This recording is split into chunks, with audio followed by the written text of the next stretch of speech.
Live. Boa noite a todos. É um prazer enorme estar aqui conectado com vocês. Para a gente falar, hoje é dia 21, hoje é o Dia Nacional de Combate à Asma. Importante a gente falar sobre o tema, um tema que é muito relevante nos dias de hoje. A asma é uma doença que ela acomete aproximadamente 300 milhões de pessoas no mundo todo. Quer dizer, 20% da população mundial convive com essa enfermidade. Nós temos uma mortalidade muito alta, é de 3, 4 pessoas ao dia, principalmente com asma grave, que a gente vai estar abordando bastante esse assunto hoje, certo? Bom, antes de mais nada eu vou me apresentar. Meu nome é Marisa Trinca, eu sou fisioterapeuta de formação e eu faço parte aqui da ABRA. A ABRA é a Associação Brasileira de Asmáticos, é uma organização, é uma ONG, sem fins lucrativos, é óbvio, né? E ela é constituída de vários profissionais, né? Entre eles médicos, psicólogos, fisioterapeutas, educadores. E o objetivo desses profissionais que se juntaram, são todos pessoas engajadas no tema para trazer para o paciente ou para o indivíduo portador de asma uma qualidade de vida. É importante a gente informar a pessoa que é portadora da asma para que tenha uma qualidade de vida melhor. E isso só é conseguida se a gente tem as informações. Então, o que tiver ao nosso alcance para promover essas informações e que isso chegue a vocês, que ótimo, hoje essa live é importantíssimo. Eu acho que a gente tem a oportunidade de conversar, de responder algumas questões, algumas dúvidas de vocês. Então, esse é o nosso principal objetivo, né? Como eu falei, eu sou fisioterapeuta, então falando um pouquinho do trabalho, eu trabalho bastante na área com fisioterapia respiratória. Nós temos o paciente que a gente vai tratar tanto na fase inicial, numa fase entre crises, como na fase de crises, certo? O ideal é que a gente tenha esse trabalho de fisioterapia fora da crise, onde você vai dar condições para que ele relaxe, para que ele passe a crise de uma maneira mais suave. Bom, estou falando do tratamento, mas não falei do que é a asma, né? Então vamos voltar um pouquinho. A asma é uma doença inflamatória, é uma doença crônica. E para embasar um pouquinho a história da fisioterapia, imagina-se que o brônquio, ele está envolto com musculatura e essa musculatura, dependendo de alguns agentes, alguns gatilhos, ele desencadeia a crise de asma. Então a musculatura fica contraída, a inflamação deixa a luz do brônquio mais diminuído e isso dificulta e vai causar, vai provocar, vai trazer os sintomas que a gente conhece, que é cansaço, aperto no peito, tosse, secreção. E é importante que a gente tenha, então, o diagnóstico. O diagnóstico da asma é muito importante. E hoje em dia ele é subdiagnosticado, a gente percebe isso. A asma grave, ela é mais fácil de ser diagnosticada do que uma asma leve ou moderada. Ela vai ser determinada de acordo com as crises recorrentes, com a quantidade de secreção que esse indivíduo vai ter, certo? E o médico, ele vai passar para essa pessoa, para esse indivíduo portador, depois do diagnóstico, o tratamento, que vai ser um tratamento de manutenção e um tratamento também de ação na hora da crise. A pessoa, o indivíduo vai aprender, vai ser orientado a descobrir ou a identificar a crise, ou melhor, vai identificar o que provoca ou que desencadeia as crises de asma. Como? Nós temos, acho que aproximadamente 90% são os ácaros que tá na limpeza diária de casa, né? Nós temos as infecções respiratórias e é uma doença hereditária, então nós temos já a predisposição que essa pessoa também vai ter, ok? Bom, eu tô falando mais ou menos para vocês, tô dando uma introdução e eu vou começar a responder daqui a pouco, nós vamos começar a responder daqui a pouco, porque a gente tá aguardando o pessoal se conectar mais, tá ok? Então tá dando esse tempinho para vocês já se conectarem. Também nós vamos ter daqui a pouco a presença da doutora Zuleide Matar, que ela é médica, é pneumologista e ela é vice-presidente aqui da nossa associação. Então ela também vai nos agraciar com a sua presença e ela é uma pessoa espetacular que vai poder trazer muitas orientações pra gente, muitas informações também, ok? Falando sobre como a asma, ela é uma doença como outras, é uma doença crônica. Como é que você detecta que você tá com crise de asma? Você vai, em geral, a pessoa vai começar ou com espirro, ou com tosse, ou com falta de ar, e ele já vai sabendo ou detectando que a crise de asma, ela vai chegar, tá chegando. Então, o que fazer, né? A medicação, ela já tem que estar ali, ela já tem que estar orientada quanto à medicação, ou ela tem... Por que ela está entrando tanto em crise? Ou a asma dela não está controlada, ou ela ainda não identificou todos os gatilhos que estão provocando essa inflamação e desencadeando a crise de asma, ok? Isso pode ser por perfume, por fumaça de cigarro, fumaça do ambiente, às vezes passa muito ônibus ou carro, e é óbvio que a gente sabe que não é possível muitas coisas a gente conseguir ficar longe disso tudo, porque nós precisamos viver. Então, quando você tem o controle com a medicação adequada para você, e cada pessoa tem um organismo e ele vai responder a medicação da melhor maneira. Então, o médico, junto com o indivíduo asmático, ele vai conseguir chegar a esse equilíbrio, ok?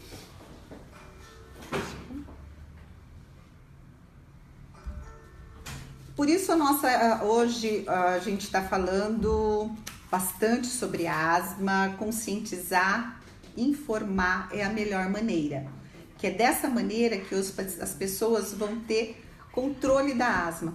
Quando ela consegue ter o controle, a gente consegue combater a asma. Agora, nós vamos receber a doutora Zuleide Matar, nossa vice-presidente. Olá. Olá. Tudo bem? Estamos falando aqui do Dia Nacional de Combate à Asma. E a gente estava esperando também algumas pessoas se conectarem para a gente poder responder, né, as questões. A grande sacada, o que a gente precisa prestar muita atenção, é que nós estamos falando de uma doença que tem uma prevalência muito alta na população, né? Então, a gente tem em torno de 25% da população com asma. Então, se a gente for pensar na pediatria, é a doença crônica de maior prevalência.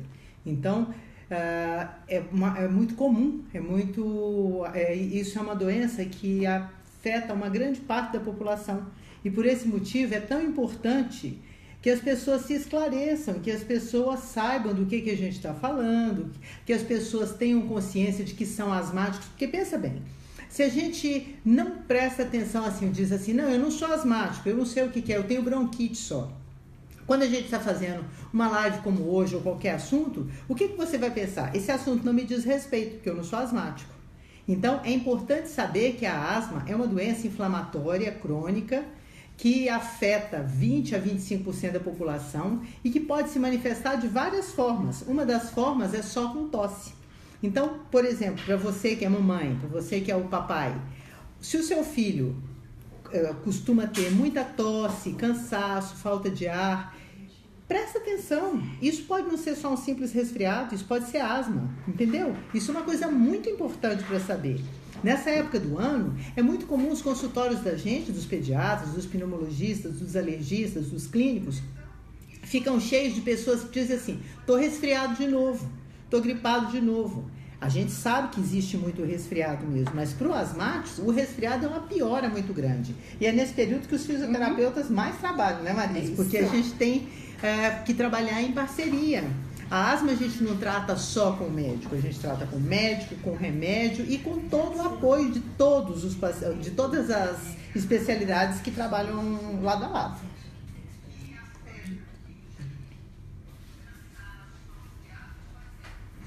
O que mais? Alguém tem alguma dúvida? Já entrou alguma pergunta? Vocês viram? Já temos pergunta. Então se a gente tem pergunta, vamos responder aqui. A Patrícia Mancini, ela gostaria de saber mais sobre exercícios físicos na academia. Ótimo. Isso é com a doutora Marisa. Bom, o paciente asmático que tem a doença controlada, ele pode fazer o exercício que ele quiser, né? Na academia, é importante sempre, eu vou frisar bastante, estar com a asma controlada, né? Na academia, qual exercício físico você pode fazer? Todos. Pode fazer bicicleta, pode fazer esteira, né? Desde musculação, todos os exercícios. Óbvio que, como todas as pessoas deve fazer usando o exercício, usando a respiração no exercício, usando a musculatura diafragmática, isso é para todos. O paciente asmático, ele não é diferente do outro. Quando eu oriento, quando ele está com crise, fora da crise, ele é normal. Ele vai usar a musculatura de uma maneira normal, porque ele vai conhecer o organismo dele, tá? Então, frisando sempre, exercício na academia, a doutora Zuleide sempre falava, só natação para o asmático? Não, ele pode fazer todos os exercícios, desde que a asma esteja controlada. Tá bom? Acho que espero ter respondido, senão você volta a pergunta pra gente de novo, tá bom, Patrícia? Patrícia, eu quero fazer uma parte. Às vezes, o paciente chega na academia e quando ele chega e que ele diz que é asmático, o treinador, o professor já fala, você não pode fazer atividade física. Você pode sim, foi isso que a doutora Marisa falou e que é muito importante. Eu, como pediatra, recebo muitas vezes pedido de pais: olha, doutor, eu queria que você excluísse meu filho da educação física porque ele é asmático. Então é importante saber que a asma é boa, a asma precisa ser tratada de uma forma que a pessoa tenha atividade normal, vida normal. Então, o exercício é bom não só para o asmático, mas para qualquer pessoa. E a criança asmática não deve ser excluída da educação física de maneira nenhuma. Ela sempre vai fazer. E como nós dissemos aqui, você tem que respeitar seu limite. Isso para o asmático, para o diabético, para o hipertenso, para qualquer pessoa. A Márcia Costa. Tem algum alimento que possa piorar a asma? Isso é com a doutora Zuleide. Márcia, só vai piorar. Eu não sei se é Márcia ou Márvia. Eu acho que é Márvia. Márvia, né? Márvia. Desculpa. Márvia. Tem um alimento, pode piorar a asma se você for alérgica a esse alimento. Por exemplo, é muito comum as pessoas acharem que tem alergia a leite. E mais ainda, chegam no consultório dizendo assim: eu tenho alergia à lactose. Então, deixar bem claro, lactose não dá alergia a ninguém. A lactose é o açúcar do leite e não vai dar alergia. E isso não é impedimento para se fazer tratamento da asma. Vamos supor que a pessoa seja realmente alérgica. Vamos supor que seja alérgica ao camarão, que seja alérgica ao amendoim, que seja alérgica a qualquer coisa, ao leite, por exemplo. Se ele é alérgico e ele entrou em contato com essa substância, com esse alimento, é óbvio que ele vai piorar. Não só a asma, mas ele pode ter urticária, pode piorar a rinite. Então, um alimento só ser responsável pela asma não é verdade, tá? Porque, como a gente disse anteriormente, a asma é uma doença inflamatória crônica, que ela atinge a via aérea toda, desde aqui do nariz até a parte mais final do pulmão. Então, essa inflamação, ela vai piorar por alguns fatores, dentre eles a alergia também. Mas achar que só um alimento vai causar, não. Outra pergunta que chegou aqui pra gente. Ansiedade piora a asma? Piora sim, né? Porque o paciente, quando está ansioso, ele vai liberar mais adrenalina, ele vai ter a respiração mais entrecortada e todos os fatores que podem agravar o estado emocional da pessoa pode piorar a asma. Eu sempre cito isso. Deus já pôs a cabeça em cima para mandar no resto do corpo. Se a cabeça tá ruim, o resto vai ficar ruim. Então, a ansiedade piora sim a asma. Outra pergunta para a doutora Marisa. A vacina da gripe pode desencadear a asma? O asmático pode tomar a vacina? Pode, gente. Pode tomar a vacina, sim. E a vacina pode desencadear a asma? Não. A vacina não vai desencadear a asma. A vacina é feita com um vírus, e esse vírus é um vírus atenuado. Esse vírus, ele não tem virulência capaz de provocar a doença. Porque pensa bem, se isso fosse verdade, cada pessoa que você vacinasse ia ter gripe. Então, não é isso. Então, a vacina pode, por exemplo, se você já está... você está incubando um resfriado e tomou a vacina, pode ser que você tenha uma piora desse quadro. E é claro, com a piora desse quadro, você pode ter uma piora da asma. Mas não foi a vacina que causou. E o asmático, ele não só pode, como ele deve, ele é obrigado a tomar vacina. É uma coisa que é mandatória. Assim como o hipertenso também tem que tomar, como o diabético tem que tomar. Todas as pessoas portadoras de doenças crônicas devem tomar vacina da gripe. Agora, os portadores de doença respiratória, muito mais. Porque é uma maneira de você prevenir exacerbações. Não foi o que a gente disse? Quando você tem uma exacerbação, quando você tem qualquer uma outra doença que piora o seu basal, você vai piorar a asma. Então, a gente tem que prevenir. Temos aqui uma pergunta do Leonardo. O que é asma grave? E qual o tratamento para essa doença? Leonardo, asma grave é uma asma que, apesar de todos os tratamentos que a gente faz, que os tratamentos para asma, veja, como a gente diz que é uma doença inflamatória, o tratamento consiste em usar anti-inflamatórios, que é para controlar a doença, broncodilatadores, que é para manter esse brônquio aberto, muitas vezes antileucotrienos, porque o leucotrieno é um tipo de célula que está envolvida na gênese da asma também. Então, a asma grave é aquela em que o paciente está usando toda a classe de medicamento e ainda assim ele não mantém um controle. Então, preste atenção, porque é muito diferente de asma descontrolada. Às vezes o paciente diz assim, eu tenho uma asma grave. Como é que é a sua asma grave? Eu vivo tendo crise. Você usa remédio? Não. Então, você não tem asma grave. Você tem asma descontrolada, né? A asma grave é aquela que, apesar de toda essa classe de medicamentos estar sendo usada, você ainda não consegue manter o controle da doença. Então, o que tem que se fazer? Usar outras classes de medicamento. Então, existem os medicamentos imunológicos. Esses medicamentos têm por função atingir um outro lado da inflamação, porque a inflamação ela tem vários aspectos envolvidos. Esses medicamentos, eles mexem com essa parte e diminuem essa resposta inflamatória. Muitas vezes são medicamentos injetáveis que têm que ser tomados em hospital. Mas, volto a dizer, só tem asma grave, só posso dizer que tem asma grave alguém que está fazendo uso correto e contínuo do medicamento. Deixa eu fazer uma parte, porque também aqui tem uma outra questão que fala: só trato a asma na crise. Vai no pronto-socorro. Então, como a doutora Zuleide acabou de dizer, a asma é grave ou ela não está controlada? Então, se você só trata na crise e vai no pronto-socorro, vamos observar que o tratamento não está correto. Então, por isso que você nem deve ter uma qualidade de vida, porque toda noite ou várias crises você corre no pronto-socorro, só trata, e a inflamação ela vai continuando. Imagina que também ali toda os tecidos, né, Zuleide, com tanta inflamação, ele também vai sofrendo alterações. Então é importante saber isso também, tá? Cuidar, vamos tratar adequadamente, procurar um médico para você fazer o tratamento de uma maneira correta.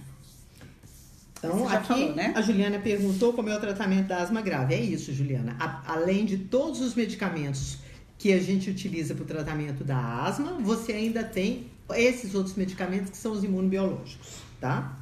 Tem uma pergunta aqui importante também, da Carol. E ela diz assim: meu filho tosse todos os dias desde 1 aninho.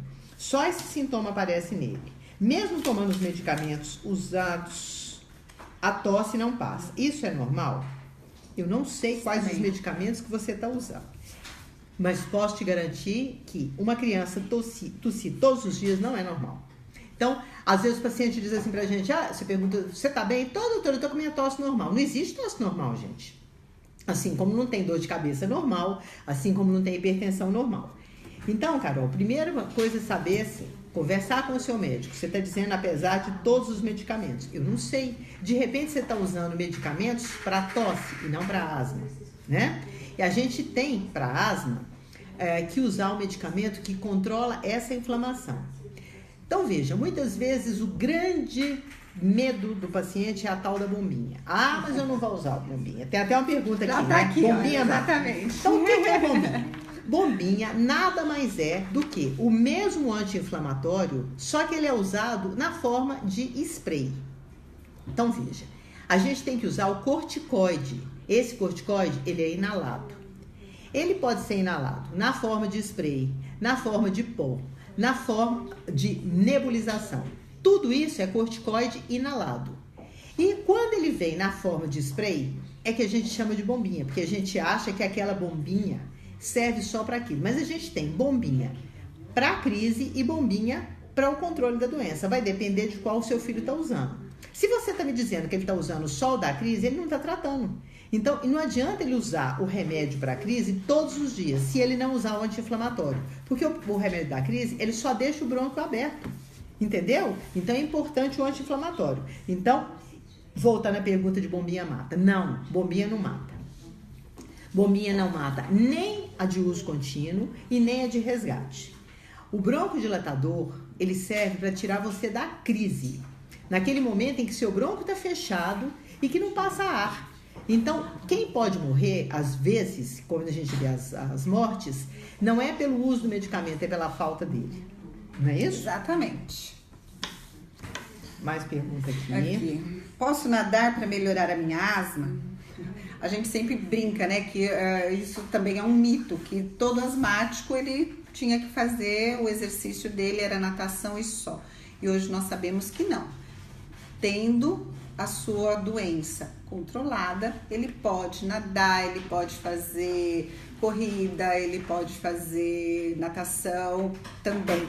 Observar se não, dependendo da piscina, se não é aquela que tem ou sal ou então o cloro, né? Que se ele for alérgico, aí sim, eu acho que é importante que o médico observe, né? Vai ser feito uma avaliação para saber se isso não está provocando a asma. Então, pode nadar? Pode. Só precisa saber se ele não é alérgico ao cloro, tá bom? Tem uma pergunta também aqui relacionada ao exercício da Raíssa Cipriano. Né? Ela pôs aqui, ainda um adendo, quanto aos exercícios físicos e o asmático.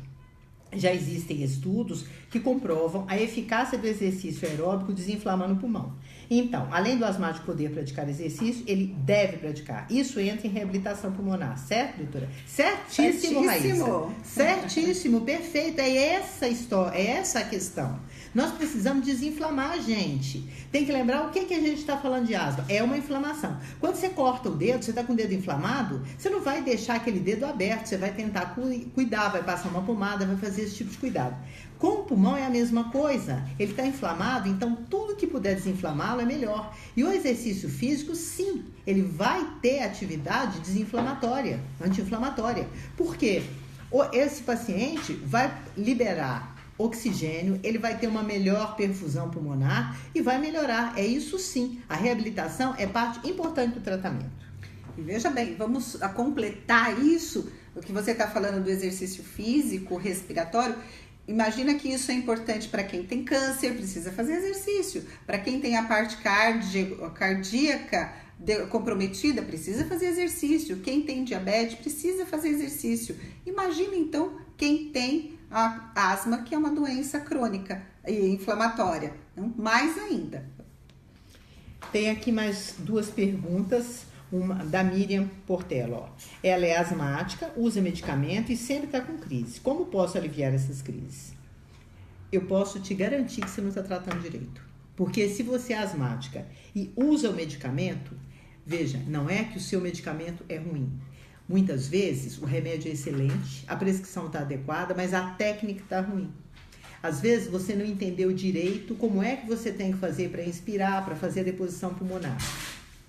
Às vezes o seu médico prescreveu o remédio certo, te ensinou a técnica certa, mas esse remédio não é o melhor para você, né? Nós somos pessoas diferentes. O mesmo tratamento não é um tratamento, não é uma receita de bolo, que o mesmo tratamento vai servir para todo mundo. Eu falei isso, né? Então cada pessoa vai precisar daquilo personalizado. Então, Miriam, procure ver com o seu médico se a sua técnica, para ele checar se a técnica está correta, se a dose do medicamento está correta, se o horário que você usa está correto. E, para aliviar a crise, a gente usa sempre os broncodilatadores, associado a controle da inflamação, com tudo que a gente já falou, higiene ambiental, prática de exercício e tudo isso. E checar se você está usando o medicamento de forma adequada. A Sueli Almeida. Tenho asma. Posso tomar a vacina da gripe dos idosos com crise? Tenho 61 anos. Bom, eu acho, não sei, doutora Zuleide me ajuda, mas se você está em crise, eu acho que a primeira coisa é você tratar da crise, né? Vamos sair da crise, porque e você vai ter condições de receber o vírus da gripe de novo e responder melhor a isso, senão você vai piorar a sua crise. Então, meu conselho é você aguardar, controlar a sua crise e no momento intercrise você toma a vacina, que é de extrema importância. E o fato de você ter 61 anos, se você tiver 50, se você tiver 80, não tem problema. Se você é asmático, você tem que tomar vacina, gente. Sabe? A gente falou isso no começo. Claro que não no meio da crise, né? Mas saia da crise e assim que saiu, já tome. Porque nessa época do ano, é muito comum uma crise ligar na outra. Se você for ficar esperando passar e ficar maravilhoso, às vezes você não consegue tomar vacina. Até porque você vai ficar com resfriado, vai ficar com gripe e isso vai piorar. Tá? Tem uma outra pergunta aqui também, perguntando do refluxo. Refluxo pode gerar crise de asma? Pode falar. Pode falar. Pode sim. O refluxo pode, muitas vezes, ele gera crise de asma. Por quê? A gente tem o esôfago e a traqueia, eles são vizinhos. São dois canos que passam assim, lado a lado. Então, o refluxo, quando ele sobe o conteúdo do estômago, ele deixa o pH, quer dizer, ele deixa esse esôfago mais ácido e ele faz, ao mesmo tempo, uma contração da traqueia. Então, isso piora a respiração, né? Por quê? Porque são dois caninhos vizinhos que estão passando e um está contraído porque ele está inflamado. Essa inflamação vai piorar. Outra coisa, refluxo muitas vezes faz com que você aspire esse conteúdo e às vezes vai até para o pulmão, levando a pneumonia por aspiração, uma série de coisas. Então, tratar a asma tem que tratar refluxo. Assim como, já respondendo a sua outra pergunta que vem aqui, tratar a rinite. Por quê? A asma, como a gente disse, ela é uma doença das vias aéreas. A via aérea não começa lá embaixo do pulmão, ela começa no nariz. Então, essa mesma inflamação que está lá embaixo no pulmão, ela começou aqui, desceu, inflamou tudo e foi até o pulmão. Se você tentar tratar a asma sem tratar a rinite, não vai ter sucesso. Então, tratamento de asma tem que passar pelo tratamento da rinite. Gente, em torno de 30% dos pacientes que têm asma, eles têm também rinite. Então, é muito difícil você chegar a um paciente asmático que não tenha rinite. Você pode até ter um paciente que tem rinite sem ter asma, mas o asmático sem rinite é muito difícil. E ela tem outra pergunta aqui, asma e rinite tem relação? Tem isso que a gente falou, né? Uhum. Tem toda essa relação, porque é uma inflamação. A gente hoje em dia não fala mais asma e rinite só. A gente fala inflamação de vias aéreas, porque as vias aéreas são únicas. Ela começa aqui em cima e vai até na ponta do pulmão, tá bom? Que é no saquinho que chama alvéolo. Essa inflamação começou aqui e vai lá embaixo. Porque é uma via única. Né? Mais alguma pergunta? Então, eu vou falar uma coisa que às vezes as pessoas esquecem de perguntar, né? E a higiene ambiental? Eu posso ter bicho? Eu posso ter papagaio? Posso ter cachorro? Veja, principalmente na pediatria, se você for tentar tirar todos os animais da vida de uma criança, muitas vezes vai lá atrás naquela primeira pergunta, se o emocional pode piorar. Você pode ter piora desse quadro. Então, bom senso, né? Você vai ter o animal, mas não vai deixar esse animal subir na cama da criança. Você vai ter o animal, mas vai ter cuidados com ele para que ele não contamine o lugar onde a criança fica. E outra coisa que é muito importante, o uso de tapete. Os pais têm uma neurose com frio. Então é assim, tá frio, arranja um tapete dessa grossura e põe o tapete na sala porque a criança não pode pisar no chão. Veja, o tapete é o lugar da casa que vai ficar mais sujo. Se você experimentar andar de meia com uma meia úmida no tapete, você vai ver que sua meia vai ficar pretinha. Então preste atenção e não ponha tapete na casa. Para a criança pequenininha que está engatinhando, o ideal são aqueles tapetes de EVA, que parece tatame, porque aquilo não junta pó. E não adianta pôr o edredom em cima do tapete, porque você vai ter dois problemas. Você vai ter ácaro no tapete e no edredom. E você vai levar esse edredom para a cama que vai piorar a situação. Então, esses cuidados são importantes, muito importantes da gente cuidar, sabe? Porque não adianta também dar o anti-inflamatório, tomar as medidas e colocar a criança para brincar no chão naquele tapete. Nem fumar dentro de casa, né? Foi isso que eu falei no início, né? Porque é importante você reconhecer os gatilhos, né? Puxa vida, tô tomando remédio, fui lá, vi, tô tomando certinho, é a mesma dose. O que tá acontecendo? Vamos observar, né? Então, cortina. Aí eu sei que às vezes tem mãe que chega e fala assim, olha, a casa de asmático não tem nada, não posso ter nada, não posso ter um tapete, não pode ter uma cortina, não pode ter cobertor, roupinha. Nós precisamos saber identificar, porque senão realmente você não vai estar ajudando a medicação. Pode ser o melhor medicamento, mas não vai ter o resultado. O frio pode desencadear asma.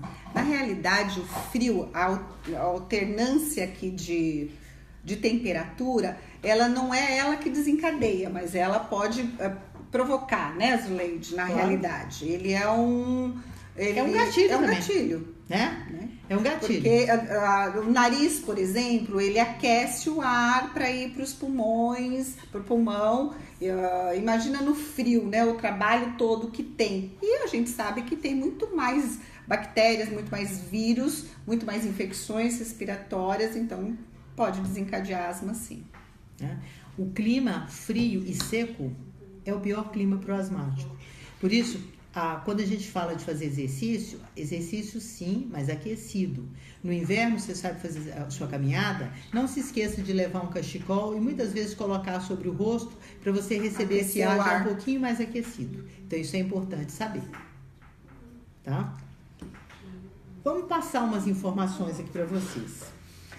Nós realizaremos nossa cruzada contra a asma no dia 14 de julho de 2018 no Parque Vila Lobos. Será das 10 às 13 horas. Vai ser uma caminhada pelo parque. Depois teremos um teatro sobre asma e a conversa com os profissionais voluntários da Abra nesse local. Lá você vai ter oportunidade de esclarecer, perguntar, tirar a sua dúvida, que muitas vezes é a dúvida de outra pessoa que está lá no local, né? A gente vai ter um prazer muito grande de recebê-los. Porque quando a gente fala de uma cruzada contra a asma, é uma batalha, gente, porque é uma batalha de muitos anos. Não adianta a gente agir só naquele momento. A cruzada é só o simbolismo do que a gente vai fazer. Então, quando a gente pensa naquele cavaleiro com uma espada na mão, em cima do cavalo, é mais ou menos o trabalho que a gente faz há muitos anos, tentando esclarecer, sabe, tirar esses mitos, porque muitas vezes vocês não tratam porque ouviu falar que a bombinha faz mal, porque ouviu falar que se a criança tratar ele não vai crescer, porque ouviu falar que esse remédio vicia. Então, entendam isso e participem. Essa cruzada vai ser muito importante, né? Eliminando esses mitos que a doutora Zuleide está falando, já começa pelo nome asma, né? Quando você pergunta, você tem asma? Não tenho só bronquite, né? É uma outra maneira. Eu acho que a asma, ela é uma uma doença inflamatória, gente, é uma doença crônica, né? E a bronquite é a inflamação do bronco. Então, não vamos ter medo de ter asma, né? Vamos ter, sim, a coragem de tratar, e é uma luta diária, a gente sabe, não é fácil para todo mundo, porque você tem que fazer algumas adequações na casa, tem que tomar remédio, isso como outras pessoas que têm outras doenças crônicas,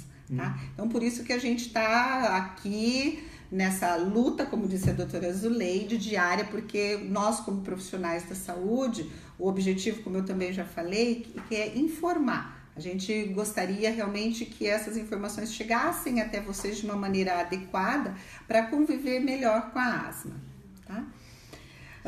Também uma outra orientação, um outro convite para vocês é que em setembro, dia 1º de setembro, nós vamos ter uma palestra sobre bombinhas com o Dr. Jardim, que é um médico também voluntário aqui da Abra. Em dezembro, eu vou falar sobre os exercícios respiratórios para asma. E a palestra ela é realizada na Unip, ali na Vergueiro, que é na Rua Peninos. É fácil, é perto do metrô. E se tiverem alguma dúvida também, é só entrar no site, vai ter todas essas informações lá. Tá bom? O que é isso aqui? Se vocês não têm mais perguntas, nós vamos nos despedir, agradecendo muito a audiência. Para a gente é muito importante isso, sabe? A nossa missão é passar informação. A Abra tem essa função de educar. A nossa função é educar, orientar, para que vocês convivam o melhor possível com essa doença, que é uma doença crônica, é uma doença que machuca, é uma doença que mata e que é importante ser tratado. Não sei se a doutora Marisa tinha dito, porque eu cheguei um pouquinho atrasada, mas, gente, a gente tem em torno de 6 mortes por dia por asma no Brasil. Isso só em pessoas acima de 5 anos e abaixo de 60 anos. Então, a nossa missão é essa, diminuir a morte por asma, porque é uma doença controlável e é inadmissível que ainda se morra por asma no nosso país, né? E a última pergunta aqui, né, que chegou, dá tempo de responder ainda, uma pergunta a respeito de umidificador. Então, vamos falar de 2 coisas ao mesmo tempo. O umidificador de ar, se ele ajuda? Sim, se o ambiente da casa estiver muito seco, como eu falei antes, o ar frio e seco, ele é ruim. Então, o umidificador pode ajudar. Mas tomem cuidado. Quando vocês tiverem um umidificador na casa, direcione a saída dele para cima, para que ele não bata no móvel e nem nada que tenha madeira e nada que tenha tecido, porque senão você vai trocar o ar seco por bolor, por mofo, que vai ser pior. E junto a gente faz uma ressalva em relação aos produtos conhecidos. Isso aqui é para poder tirar o ácaro. Aquilo não funciona, sabe? Aqueles produtos, aquelas maquininhas que você liga dentro de casa. Porque, veja, a primeira coisa que aquilo tem que fazer, você tem que manter o ambiente fechado. É a maior contraindicação para o asmático, porque a gente vive dizendo que o asmático precisa do ambiente aberto, ventilado. Então, aquilo não funciona, tá? Então, o umidificador é bom, sim, assim como o aquecedor de ambiente. Mas quando você ligar o aquecedor, não se esqueça de umidificar, porque senão você vai fazer um choque térmico para aquela pessoa que está dormindo num lugar muito quente e vai sair para um lugar muito frio. Então, numa cidade como São Paulo, a gente tem que prestar atenção nisso, né? Acho que tem mais outro problema. Foi falado do umidificador, eu acho que vale também a gente falar sobre o aspirador de pó. É isso. Né, gente? Porque hoje em dia, dependendo, você tem que ter um cuidado para ter no seu aspirador aquele filtro EPA, porque senão você só vai espalhar todo o ácaro, toda a sujeira, toda a poeira, você levanta e volta, como se fosse varrer, né? Então, é melhor que passe, então, um pano úmido, que você vai conseguir uma limpeza melhor, nada de produtos que tenham cheiro, porque isso também pode ser um gatilho para desencadear a asma. Ai, gente, quando a gente começa a falar, vai lembrando de tanta coisa. Uma coisa que é importante ver. Muitas vezes perguntam assim, doutora, mas como é que eu sei que meu filho é asmático? Eu sempre falo do filho, porque como eu sou pediatra, é isso. Diagnóstico de asma é clínico, né? Então, como é que se faz o diagnóstico? É pela história, é pelo que o paciente chega pra gente e conta, é pelos sintomas que você tem. É claro que tem exame sim. A gente tem um exame importante que chama espirometria, ou prova de função pulmonar, que você vai faz um sopro, vê quanto você consegue soprar, usa o broncodilatador e vê depois do broncodilatador quanto houve de melhora. Então, esse é o diagnóstico que você pode fazer num adulto. Mas veja, como é que eu vou fazer isso num neném? Como é que eu vou fazer isso numa criança de 4 anos? Ele não tem como soprar. Então, esse diagnóstico é clínico. Eu vou ver a história, vou saber que na família tem, que esse menino chia, que esse menino tosse, que ele tem falta de ar e que quando ele usa o remédio ele melhora. Então, se o seu médico, você chegou, passou no clínico e fala, não é possível, aquele doutor só me viu, me escutou um pouquinho e falou que eu sou asmático. Ele tem razão de te falar. Que a sua história e o seu exame físico já confirmaram. Então, o diagnóstico de asma é clínico. E tratamento pode ser feito com o clínico também. Então, não precisa procurar o pneumologista ou alergologista, porque veja bem, às vezes no posto que você vai, você não tem essa especialidade. Aí você fala, não estou tratando direito, porque eu não estou com especialista. A quantidade de asmático que tem, se for todo mundo para o pneumologista ou para o alergologista, vocês não vão ser atendidos. Então, a gente deixa para mandar para o especialista os quadros mais graves. Igual a gente falou, asma grave de difícil controle, a criança asmática que está sempre internando, porque tem complicações. Então, nesses casos, a asma, que a gente diz que é a asma mais leve, ela pode e deve ser tratado pelo clínico, que o clínico do adulto é o clínico geral e o clínico da criança é o pediatra. Tá? Muito bem. Aqui tem uma outra pergunta, não encerramos ainda. Se a yoga faz bem ao asmático. Gente, a yoga é muito, muito, muito boa. Faz bem ao asmático, sim. Por quê? Porque são exercícios que vão trabalhar a musculatura respiratória, vai relaxar o paciente, o indivíduo, e vai deixar ele com uma musculatura mais alongada, menos ansioso. Então, são vários fatores. Então, pode fazer yoga, que é um excelente exercício, sim. Tem uma pergunta aqui, perguntando por que não tem palestra sobre bronquiectasia. Porque bronquiectasia é uma doença pulmonar que não é asma. E a nossa associação é a Associação Brasileira de Asmáticos e Portadores de Rinite. Se a gente for falar de todas as patologias, nós vamos ter que fazer uma palestra sobre tuberculose. Nós vamos ter que fazer uma palestra sobre enfisema. Então, são patologias diferentes. Então, não dá, porque já é muito abrangente, senão a gente vai criar uma confusão. Você imagina se no meio da palestra que a gente está falando de asma, falar, e agora nós vamos falar sobre bronquiectasia. O paciente que está ali vai ouvir uma série de sintomas que ele pode se confundir e já sai de lá com uma cabeça a mil. Não, eu acho que eu tenho bronquiectasia. Então, o diagnóstico de bronquiectasia, diferentemente de asma, não é clínico. É feito pelo especialista. Por isso que a gente não fala, tá? Assim como a gente não fala também de diabetes. Tá bom? Né? Só reforçando, então, nosso convite para a Cruzada contra a Asma, que será realizada no dia 14 de julho, lá no Parque Vila Lobos. Seria muito bom encontrar vocês lá. A gente vai conversar, no final vai ter um teatro e depois os profissionais todos estarão lá à disposição para a gente conversar, tá bom? Tá todo mundo convidado, vamos esperar todo mundo. Muito obrigada. Um abraço e boa noite.